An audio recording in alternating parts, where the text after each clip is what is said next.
hawajui ukubwa wa Mungu unayemwabudu. Achana nao ambao hawajui uweza wa Mungu unayemwabudu. Kupitia hilo Mungu atakuinua mbele yao, hawataamini.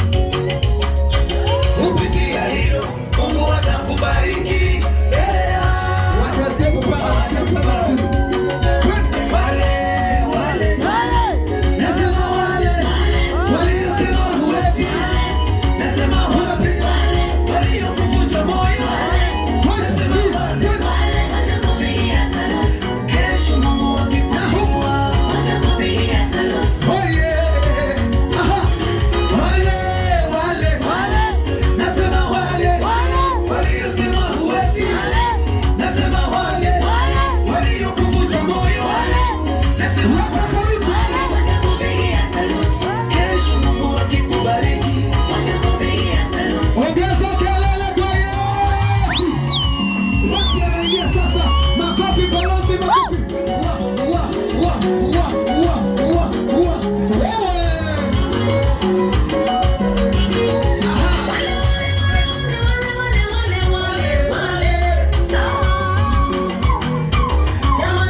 Ongeza makofi mengi mengi kwa ajili ya mwimbaji wetu.